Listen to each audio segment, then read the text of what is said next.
Going to begin. I will start this morning by reading the meeting notice. Then, Chairman, if you would open the meeting at that point, and we will call the roll, and then Erica Smith, legal counsel, will assume the meeting at that point.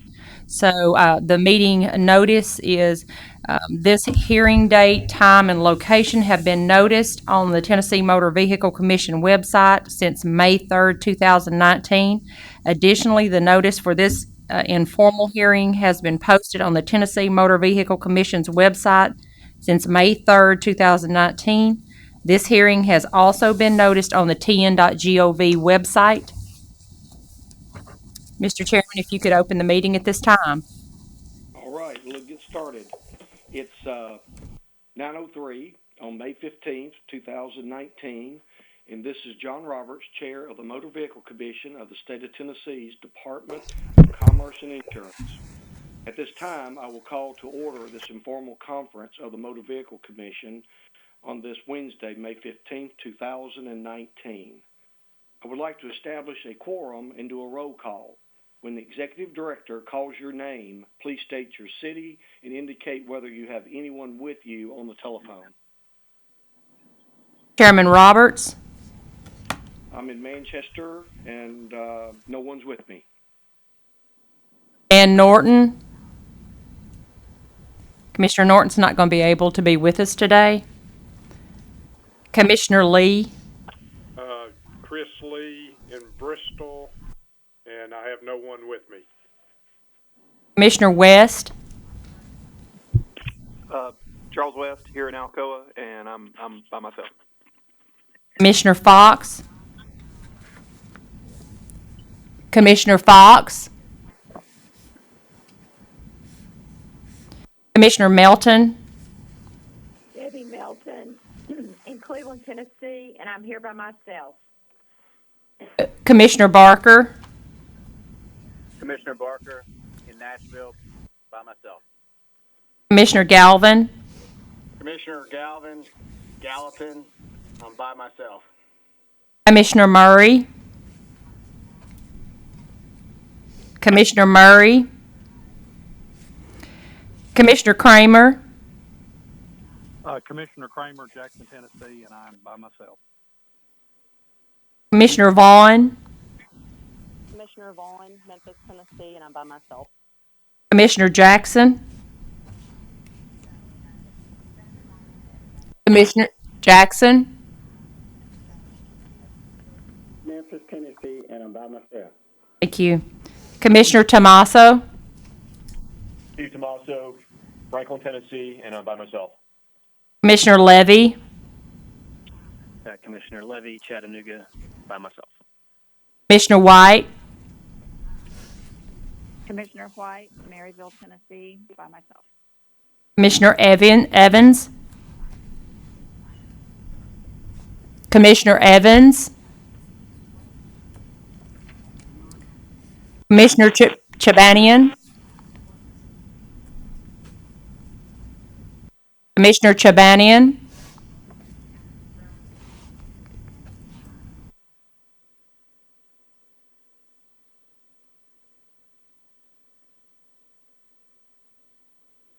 Executive Director, have you, are you tallying it up? I am tallying up. We have 12 present, so we do have a quorum, Mr. Chairman. Was Commissioner Evans, was he, I didn't hear his vote. Commissioner Evans did not indicate that he was present. Commissioner Chabanian, Commissioner Murray, Commissioner Norton, and Commissioner Fox are not present. Are any of those individuals on the call that have not indicated that they are present at this time? Thank you. We do have a quorum, Mr. Chairman. All right. We have, how many total? We have 12 present. Okay, we have 12 members, which establishes a quorum. For the record, we need to determine if there's any other members participating by telephone. If you will state your name at this time. Okay, next, we also have present in today's special meetings are staff, Executive Director Paula Shaw, Board Attorney Maria Bush, and Attorney Erica Smith. And is the respondent present today? Yes. Okay. Just wanted to establish that at this moment. At this, let me read this to put in the record this morning. Pursuant to Tennessee TCA 8-44-108, which states a special call meeting must meet the conditions of necessity, which means there are matters needing timely action to be considered by this governing body. In this case, a physical presence by a quorum of the members is not practical within the time period requiring action. Therefore, participation by a quorum of the members will be allowed by electronic means of communication. All voting will be conducted by a roll call vote. The sole purpose of this special call meeting is to be in accordance with TCA Section 4-5-320, which provides the license the licensee an informal hearing and the opportunity to present their version of the situation and events in relation to the proof presented by the agency in the motor vehicle dealer license number. Let's see, did I skip a line? Yes, sir. It's the notice of informal hearing, the line right above it. Yeah, notice of informal hearing regarding summary suspension of McDivitt Motors LLC motor vehicle dealer license number 15059, served on the respondent. The sole issue to be considered is whether the public health, safety, or welfare imperatively requires emergency action by the agency. At this time, a motion is needed. It's the necessity for the board to meet to offer due process to the respondent, McDivitt Motors. And let's see. Is there a motion to move that there's a necessity for the need for the emergency hearing at this time? Commissioner Vaughn, so moved. Motion. I second Do we have a it, second? Commissioner Melton. Commissioner Melton seconds. Thank you. Any further discussion? All those in favor say yes. Yes. Yes. Well, we need to do a roll. Let's do a roll call on this. It'll make it clearer for the record. Okay. Commissioner Barker, Yes, Commissioner Barker. Commissioner White, Yes. Commissioner Levy, Yes. Commissioner Tomaso, Yes. Commissioner Vaughn, Yes. Commissioner Melton, Yes. Commissioner Jackson, Yes. Commissioner Kramer, Yes. Commissioner West, Yes. Commissioner Galvin, Yes. Commissioner Lee, Yes. Chairman Roberts. Yes. Motion carries. Okay, well, we could go forward from here. I will allow Erica Smith, attorney for the regulatory boards, to address the panel. Thank you. Good morning, Commissioners. My name is Erica Smith, and I represent the state of Tennessee, the Department of Commerce and Insurance. We are presenting this matter to you for consideration of a summary suspension of motor vehicle dealer license number 15059 issued to McDivitt Motors, LLC, pursuant to Tennessee Code Annotated 45320D1A. This statute provides that when issuing a summary suspension of a license, the agency shall issue a notice to the licensee providing an opportunity for a prompt, informal hearing, review, or conference before the agency prior to the issuance of an order of summary suspension. The department sent notice of this informal hearing to Marty McDivitt, principal agent for McDivitt Motors, LLC, at the registered principal place of business for McDivitt Motors, and that was received, and considering Mr. McDivitt is here, the service should not be an issue. Tennessee Code annotated 45320C states that the agency may order the summary suspension of a license if it finds that the public health, safety, or welfare imperatively requires emergency action. The department strongly believes that this matter presents certain facts that require such emergency action to protect the public for reasons outlined in the notice for this informal conference served upon Mr. McDivitt and the corresponding attachments A through G. If the Commission and the Respondent would now turn their attention to the notice and the attachments as I summarize the events and proof which support the Department's actions today. McDivitt Motors LLC obtained a motor vehicle dealer license on April 18, 2005. Mr. McDivitt had a motor vehicle salesman license issued to him on September 1, 1991, but that expired on October 31, 2001, and has not since been renewed. McDivitt Motors LLC has failed. Someone join the call? Yes, sorry, this is John Chobanian. Thank you, Commissioner Chobanian. We have started the meeting. We have established that there is a necessity, and legal counsel is currently stating the facts of the case. Great, my apologies for the tardiness. That's fine. Thank you for joining us. Thank you.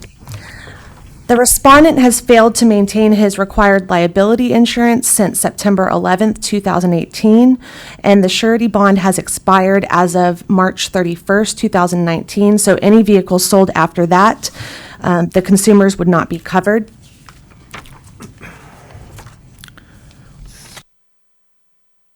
McDivitt Motors dealer license is specifically a license which allows the dealership to sell used cars only, and it is not authorized to sell new cars. Since obtaining this license, Mr. McDivitt has purchased numerous new vehicles in both his personal name and in his dealership's name from dealers out of state and possibly within the state, and then sold them to consumers in Tennessee as new vehicles from McDivitt Motors. I have provided a list of 6 VIN numbers. If you look at number 3 on the notice, A through F, these are the VIN numbers of such vehicles that have been sold, and the names of the consumers are provided with the dates of the purchase. These vehicles were purchased from McDivitt Motors LLC, a used car dealership, despite the fact that Mr. McDivitt originally may have purchased the vehicles in his name, not the dealership's name. Mr. McDivitt would be unable to service any new vehicle warranty from the manufacturer in these situations. If you turn to attachment C and D, and you turn to the last page of C and D, you will see the manufacturer's statements of origin for 2 of these vehicles.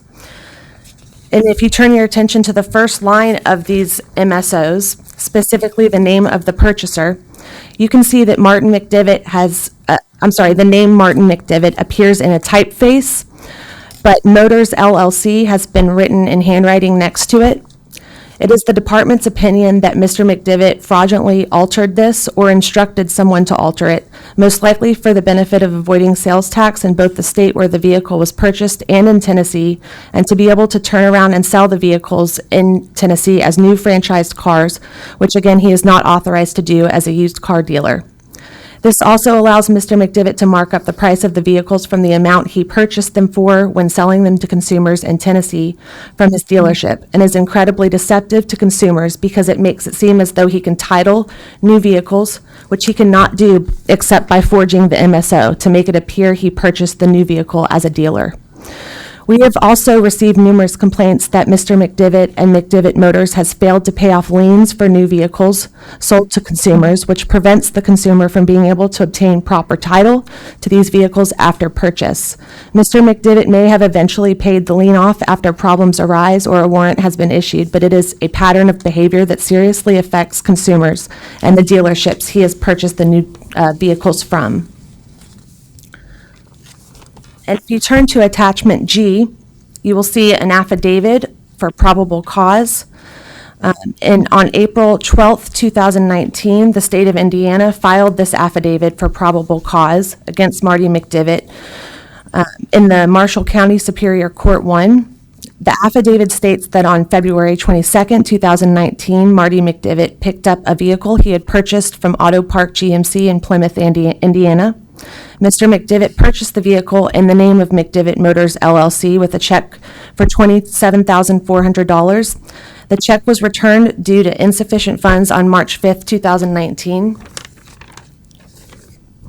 Mr. McDivitt promised to make restitution by April 4th, 2019, but no restitution has been made. Therefore, the warrant remains active. Based on this affidavit, the court found probable cause and issued this warrant for the arrest of Mr. McDivitt for the crime of check fraud, level 6 felony. The affidavit also notes that on or around March 22nd, 2019, the Tennessee Highway Patrol has raided McDivitt Motors LLC at the dealership and removed a large number of cars and computers from the dealership. Further, the affidavit states that the Tennessee Highway Patrol is currently investigating Mr. McDivitt for crimes in the state of Tennessee because Mr. McDivitt had done the same thing to several other dealerships from several states involving approximately 60 vehicles.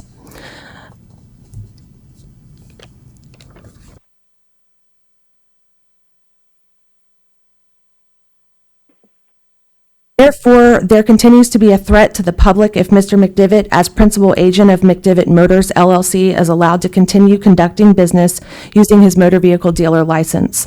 The department argues that it is imperative that the commission take the appropriate steps to summarily suspend license number 15059 to stop McDivitt Motors and Mr. McDivitt from harming any other consumers or business entities in Tennessee and in other states.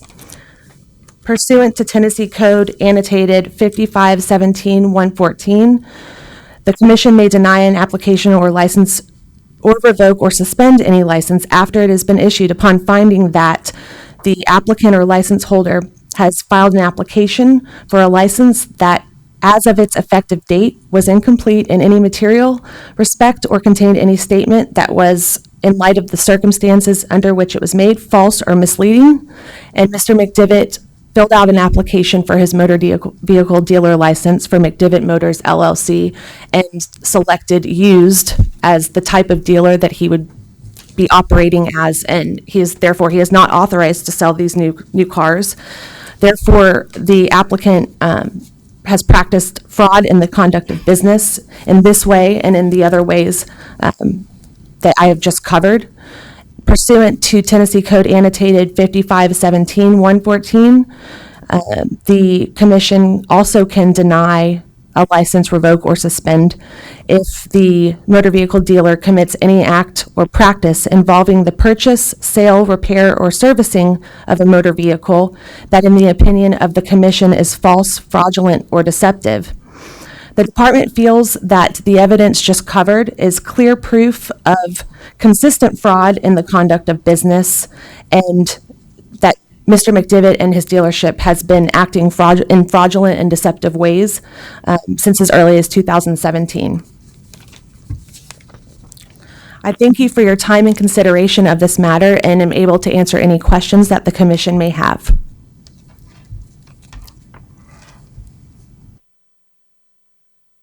Okay, next, the licensee and his attorney, if present, may present his version of the situation to the board.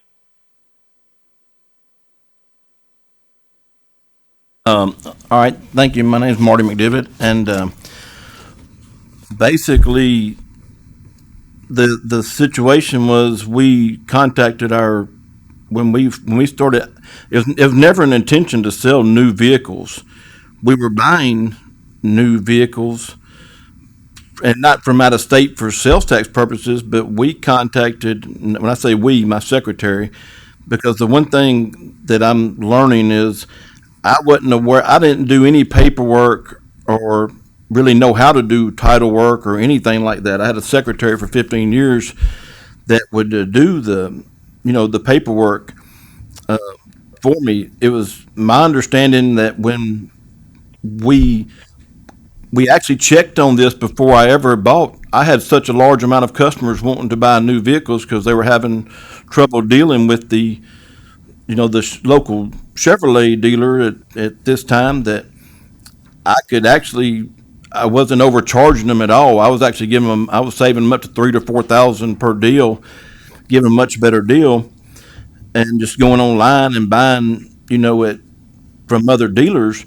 But we contacted or my secretary, because I wanted to make sure I was doing this on the up and up. My secretary contacted Mary Gaither, the county court clerk, and had asked her was how we could do this, because I understood that she wouldn't approve any paperwork that came through if it wasn't done correct. Actually, this is when I got this letter. This is the first time I realized that some of the vehicles, when we sold them, I told every customer that bought a vehicle, when you buy it from us, you're going to get a used vehicle. If I buy it from a dealer and they bill it to McDivitt Motors LLC, it's just like a regular car deal to us. We just turn around and bill it straight to the customer.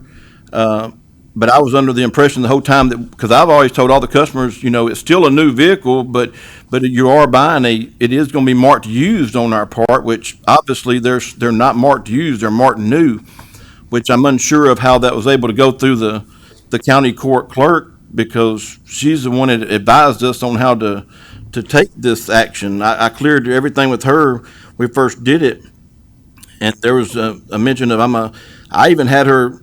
There was times where I did pay sales tax if they billed the vehicle to Marty McDivitt in my home address, then I had paid sales tax on the vehicle and then sold it to the consumer as a used vehicle.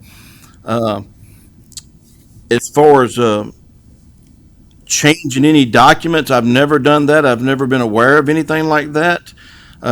Obviously, when I look at the back of it looks like anything that was billed to 1723F Highway 51 South was the dealership that I bought the vehicle from was told that it was we were McDivitt Motors, and that was the address. Whenever it's billed to, but these situations where it's billed to Marty McDivitt, and then it doesn't appear that Motors was added in, I have no idea how that happened or why, or if it was directed from the dealership that we bought it from, or it's directed down at Mary Gaither's office. But I never intentionally, set out to, to deceive or practice any type of, not on the up and up dealings with these vehicles. I was just buying cars just like I would a used vehicle. But I was under the impression we were selling them as used, because, like I said, I don't know how to do title work. I don't know how to run the computer. I would just sell the cars and to the consumers, which is not an excuse. It's my fault. But I learned a lot here lately about things that were happening. Would y'all like me to address the other accusations or things at this time, or? Executive Director Shaw, what's the best process at this time? I think it would be a benefit for him to go ahead and address the vehicles that were sold out of trust, since part of the complaints and part of the risk would be to address that, because there have been a number of individuals that have indicated they have not been able to obtain their titles. So I think we would like to hear from Mr. McDivitt at this time about that. I think, keep in mind, we don't need too much detail at this moment, because this is an informal hearing just on the revoking of a license. Okay. It's actually, it would be suspension of the license. A revocation hearing would be held later. Just a point of a clarification. Okay, thank you.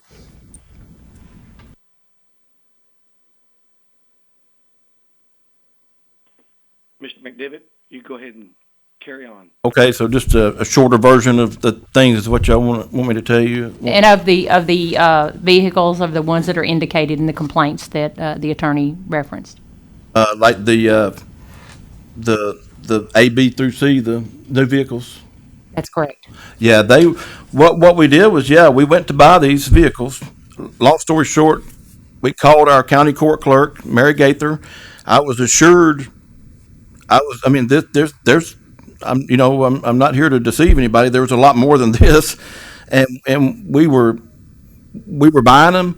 They were billed. The ones that were billed, I knew the ones that were billed to me personally, because I talked to the dealer. We wouldn't sell to another dealer. The dealerships billed the vehicle out to McDivitt Motors. Now, I did think that, and told the customers when I sold them to them, they were buying it was still a new vehicle, but they were buying a used vehicle, had the same factory warranty, as a new vehicle did, because the VIN number is covered under warranty, not the consumer. And, I've never had any, as far as issues with, I think it became a problem for the dealer now that, we were, unfortunately, there were just so many problems with the Chevrolet dealers in town that I was selling more new cars than he was. And not that but I was selling them, I thought I was selling them as used and thought I was doing it the correct way. Because I did my secretary did contact Mary Gaither, and they assured us we were doing it the right way. I still had no idea, like I said, she printed the paperwork, that they were being marked.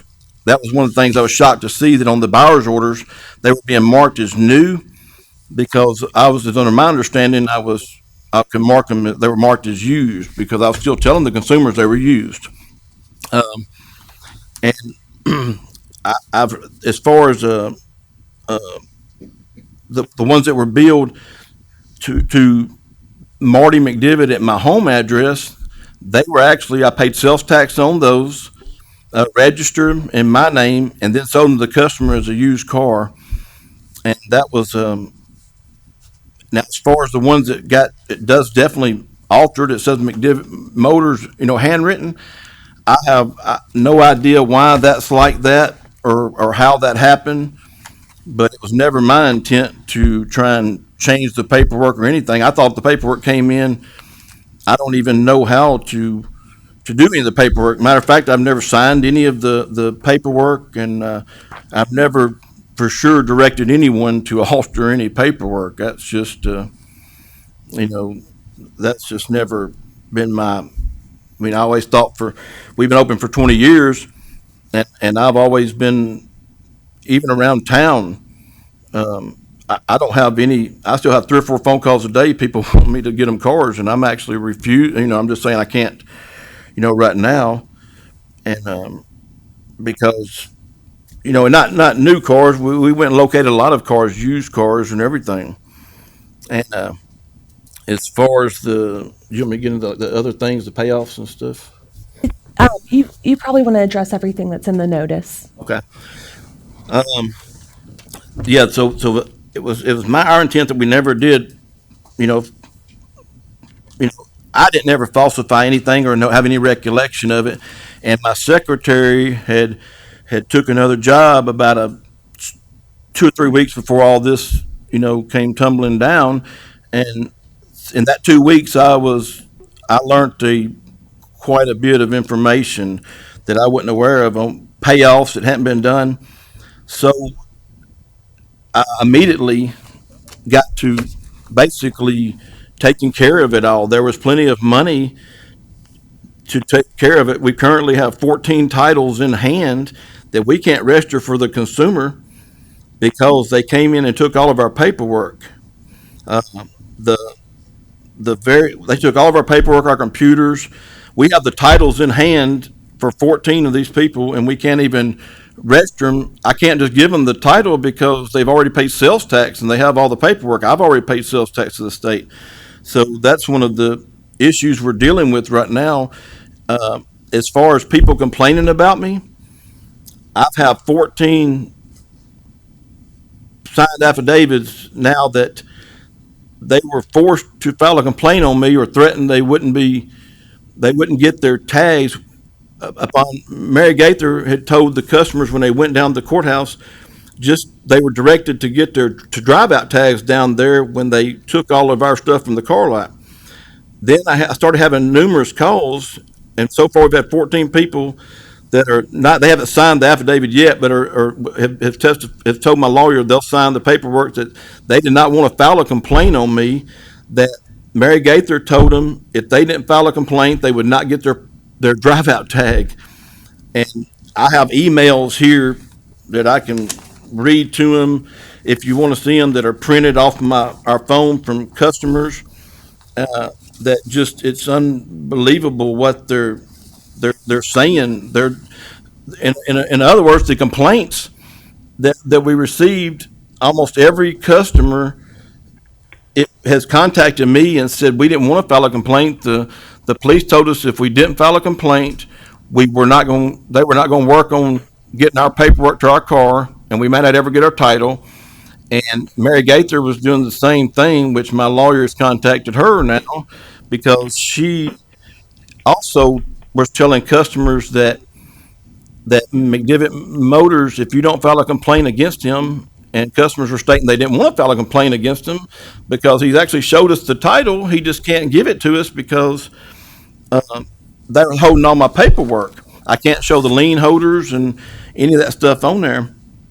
So we've been working in the blind for about the last 7 weeks, paying off. This week I paid off $73,000 in customers. There will be no victims when this is through. My intentions are to, were never to deceive or harm anybody.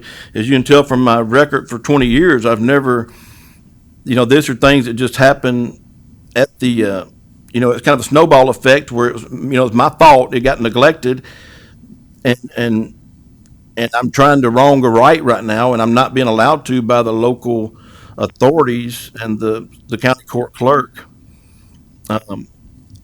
I got these emails that, here's one, if I'll read it if I need to, from our customer. It says, "Hey Marty," this is from a lady named Belinda Blakeman. It says, "Hey Marty, I happen to think about that you might not know what's going on with the title to my car. They FedExed the motor company and you weren't there. They FedExed it to my car lot and I wasn't there. So we could get our tags bought. I'm sorry, they FedExed it to the motor company and you weren't there to accept it. So after 3 delivery attempts, it was sent back to the car dealer. Mary Gaither's office got in touch with them and they're having the title sent to them. I asked them when they got the title, were they going to call you and give it to you so you could get it signed over to us and we could get tags bought and everything? And they said that we can't give it to him because McDivitt Motors Company is no longer in business. I don't know what they're up to, but I felt like you and your lawyer need to know. I swear I feel like they're holding this car and the title to this car hostage, trying to make Daryl and I press charges or something against you. They called again last week to get us to go to the police department and give a statement, and we refused." And that's just one of. Then the next one is, "Hey, I wanted to touch base with you. Mary Gaither called Dee Dee, which is the client's wife, and told her I needed to come up there and sign some papers, and she told Dee Dee I needed to go file a complaint at the police station on you. I have no intention of filing anything against you. That being said, if I go sign anything at her office, will that harm you?" These are just 2 examples of, and I've had approximately 14 people approach me that are saying that they were forced to file a complaint on me, that everybody knows I'm like I said, I'm trying to take care of everything. I'm not trying to deceive anybody. As far as the new cars, I've learned my lesson. I won't engage in that at all anymore. I didn't know. I still thought I was doing everything by the book and the right way, and that I was not trying to deceive or harm anybody. And I just didn't. It was just a mistake I made, that I thought I just trusted what I was being told at the time by Mary Gaither, and the like for example, the last thing that we talked about was the affidavit the court filed in Indiana. That they've already been paid with the cashier's check. That's no longer in existence. I have a copy of the cashier's check that was sent to them and taken care of, along with that was $27,400, and we've already paid them. But we're sitting now with the title that we can't register for the customer because they have all my folders, they have all my computers. I mean, I've paid off probably in the last month, about approximately $150,000 worth, and I'm doing it in the blind. Because I've lost track of who I they have all my files and everything, and I'm trying to. I'm going to do. I could have done things a bad way and ducked and run, but what's going, define me is what I do from here on out, and I'm not that kind of person. I've sold quality cars with warranties on everything I sold. And the warranties were covered by me personally. I didn't ever sell them an extended warranty. I just gave them a warranty, a 30-day warranty on anything I sold. If I thought it was good enough for me to sell, I thought it was good enough to last, at least 30 days. So I've never tried to, be deceitful, and I always try to do everything by the book. And like I said, as far as the Brad Simpson, the Tennessee Highway Patrol, and he made a statement that I've done that to approximately 60 dealers are out there. That's just ludicrous. The number, Mr. McDevitt, would you please speak into the mic? I'm not sure that it's picking up. Oh, okay, sorry.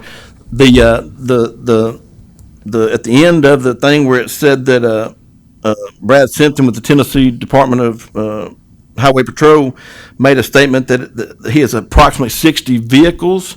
That's just that's ludicrous. There's not even nowhere near that number, and we're prepared to take care of every single customer if they'll just return our things. Right now, they came in and, according to my attorney, they illegally seized 30. They have 36 of my vehicles that are valued at approximately $400,000 sitting over there. I got titles to every single one of them. They have them in their possession. Those titles. There's 36 of my cars sitting there. There's just, and the value of them wholesale is approximately $400,000, and they're just sitting at the police impound, and no one knows what's going on. They also took 14 of my personal titles that were things that were billed to me personally, like some of my antique cars, my boats, four-wheelers, just personal items. I had a tractor. They took 14 of those titles I had in a file, just, nicely labeled each vehicle, and they took those, and they have those in their possession.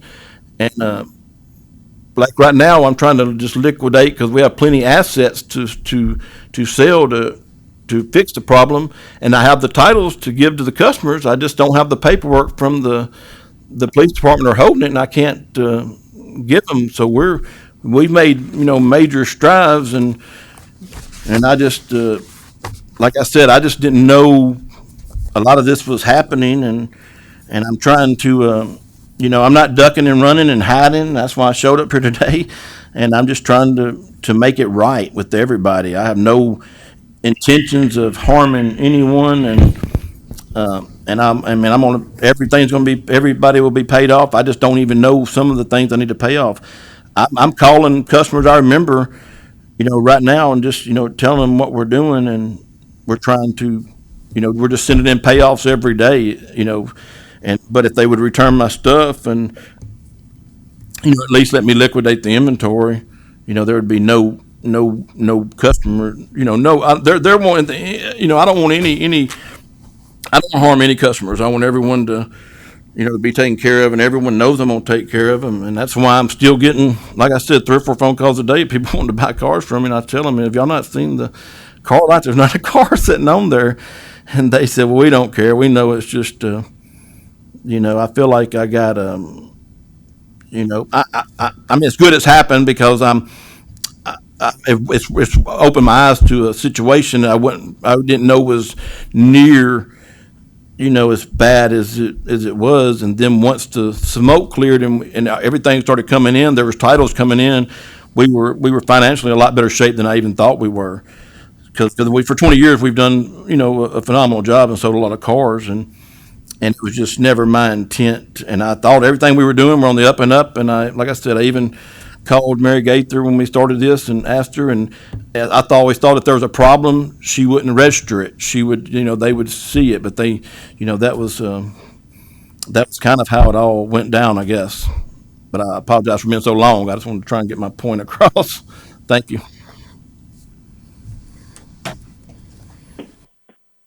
Commissioners, would it be okay if I say a couple things? This is Erica. Yes. I just want to make it clear that Mary Gaither, the county clerk that's been mentioned, is the one who informed us of the issues and led us to open administrative complaint.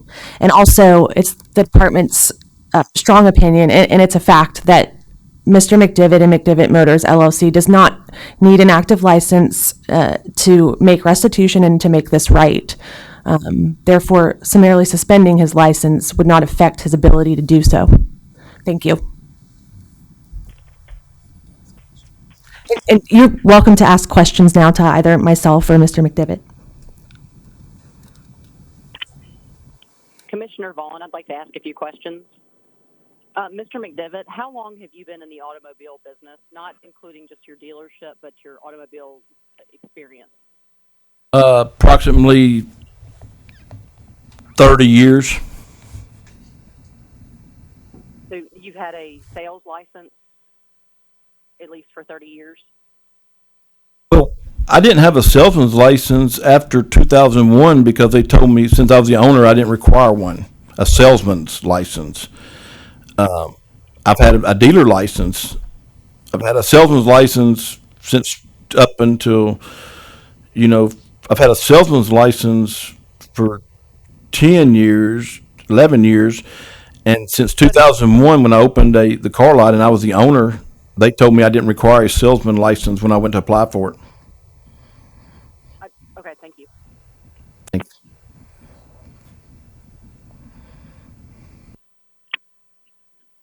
Commissioner West, question for Erica Smith. Yes. To your knowledge, is there an active criminal investigation from the Highway Patrol, or is it civil in nature, or what is ongoing with the Highway Patrol?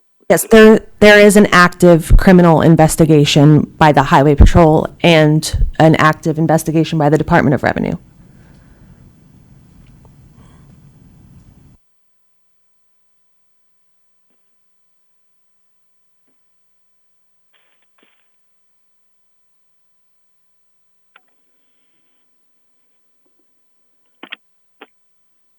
Commissioner Galvin, got a question for Mr. McDivitt. Do you currently have a website of your business? We did, but McDivittMotors.net, but I think it was took down when they. I don't know why. We went on it just last week, and it wasn't. There was nothing showing. So the guy that did our website come by there, once a week, and I guess since we were. The cars were all taken. I'm kind of in and out of there because there's no cars on the lot, and so I guess he took it down. Let me ask you a question. What did you put on the website as far as selling vehicles? Used vehicles. You did not put anything that says new vehicles on your website? Absolutely not.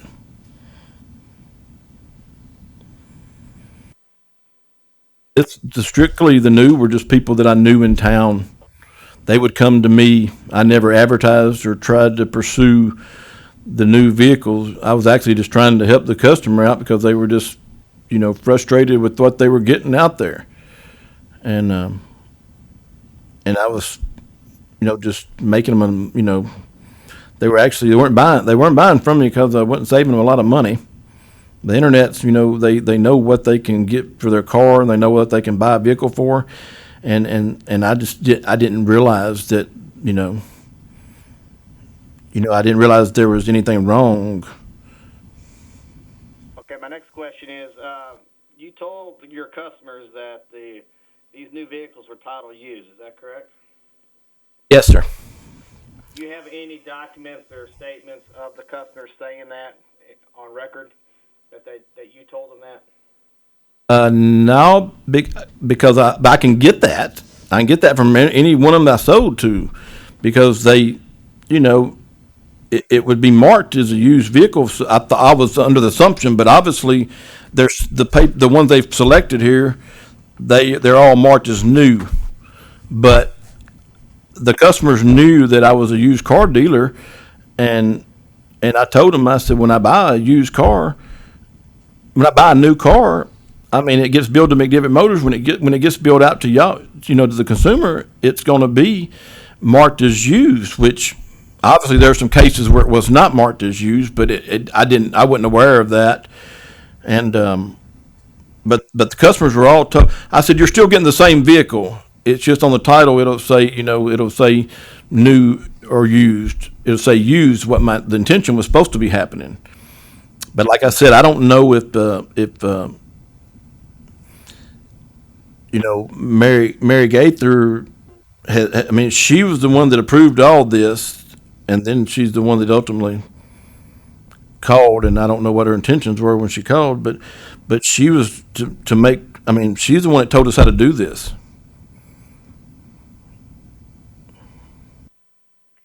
This is Commissioner Melton. I have a question, please. I'm trying to follow all this. Are you currently out of trust right now?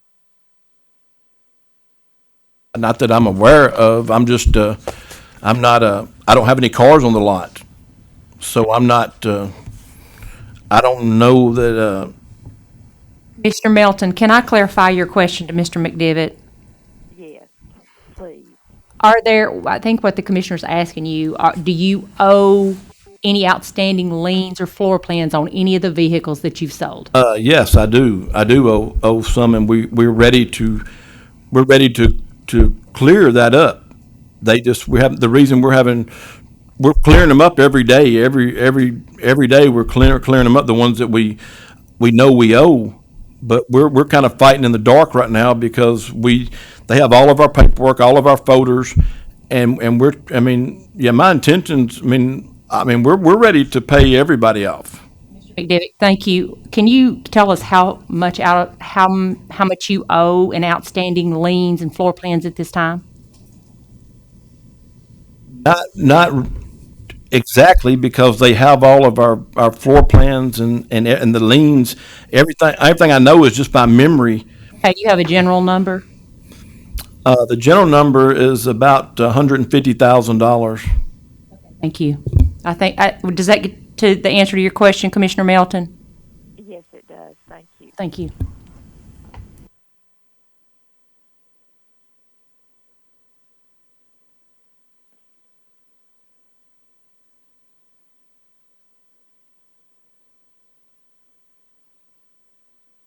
This is Chairman Roberts. Is there any other comments or questions?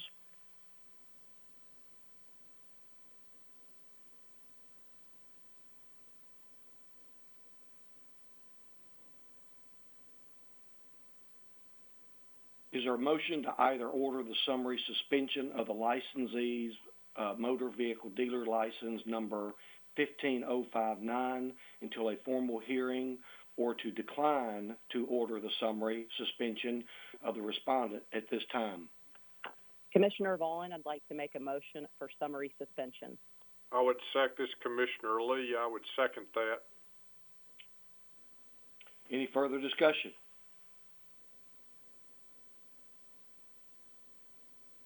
Executive Director Shaw, will you do a roll call vote for this? Yes, Mr. Chairman. Commissioner Levy? Yes. Commissioner West? Yes. Commissioner White? Yes. Commissioner Melton? Yes. Commissioner Tribanian? Yes. Commissioner Lee? Yes. Commissioner Barker? Yes. Commissioner Galvin? Yes. Commissioner Vaughn? Yes. Commissioner Jackson? Yes. Commissioner Kramer? Yes. Commissioner Tomaso? Yes. Chairman Roberts?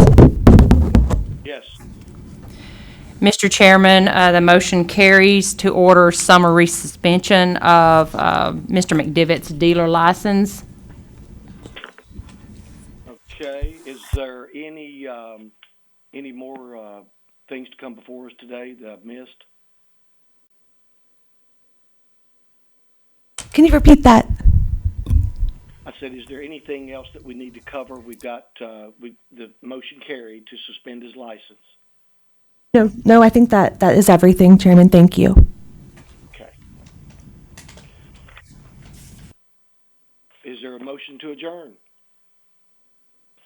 This is Commissioner Melton. I make a motion to adjourn. Okay, at this time, I hereby adjourn this special meeting. Thank you.